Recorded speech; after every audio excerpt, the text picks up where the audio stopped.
അയ്യോ എന്താ അവിടെ സൗണ്ട്? അമ്മ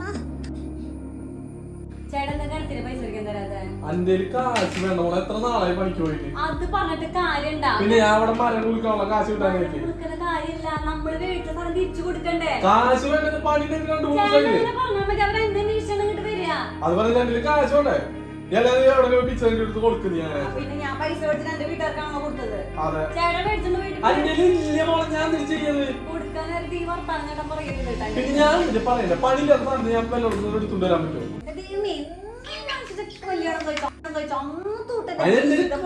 എനിക്ക് ഭ്രാന്ത് പിടിക്കുന്ന ഓരോന്നും കാരണം എന്ന് തന്നെ കാശ് കാശ് കാശ് കാശ്. എവിടെ കാശ്? എന്റെ ജീവിതം നശിച്ചു, അത്ര തന്നെ ഉള്ളൂ.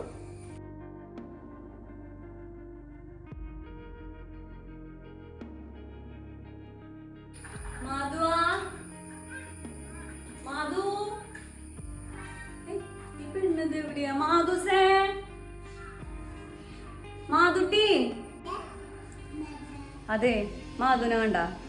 മാധവ കളിക്കണ്ടായിരുന്നില്ലേ? അവളിവിടെ ഒന്നും കാണാൻ ഞാൻ എല്ലായിടത്തും അന്വേഷിച്ചു പോയി. തപ്പ് മാധുവാ, മാധുസേ, മാധുണിയേ, മാധു. അവളെ കാണാനില്ല, എങ്ങടെ പോയവള്? എവിടെ പോയിട്ടുണ്ടാവും? കുറച്ചേരത്തെ ഒരാൾ ഇവിടെ ഉണ്ടായിരുന്നു, അതിപ്പോ എങ്ങോട്ട് പോയിട്ടുണ്ടാവും ചേട്ടാ? വാ, നീ എന്തിട്ട് നോക്കി? വന്നേ, വാ വാ.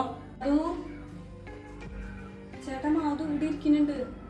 മാധു, അമ്മയച്ഛൻ എന്തോരം നിന്നെ അന്വേഷിച്ചത് വിളി കേൾക്കാഞ്ഞ്? അമ്മ ഭയങ്കര വിഷമായി. അച്ഛനമ്മയും എല്ലാ വീട്ടിലും തല്ലൂടുന്നല്ലേ, എന്തിനാ മോള് വിഷമിക്കണേ? ദേവത്തെ നോക്കി തല്ലൂടല്ല അച്ഛനമ്മ, പ്ലീസ്. പഠിക്കാൻ വരെ പറ്റുന്നില്ല. ഞാൻ സ്കൂളിൽ പോകുമ്പോ എങ്ങനെ പോകും? രണ്ട് കച്ചിൽ കയറിയിട്ട് തല്ലൂടാൻ വെച്ചിട്ട് സാരം ചേട്ടാ. അവന്റെ മോൾക്ക് ഇനി എന്തിട്ട് വേണ്ടേ? തല്ലൂടാണ്ടിരിക്കണം ദൈവത്തെ. അച്ഛനമ്മയും തല്ലൂടാണ്ടിരിക്കണം. ചേട്ടാ, ഇങ്ങനെ നമ്മൾ എന്തെങ്കിലും ചെയ്യണ്ടേ? നീ അച്ഛനമ്മയും തല്ലൂടില്ല കേട്ടാ. വിഷമിക്കണ്ട, അച്ഛനമ്മേനെ തല്ലൂടില്ല കേട്ടാ. എന്റെ മോളിന് വിഷമിക്കണ്ട കേട്ടാ.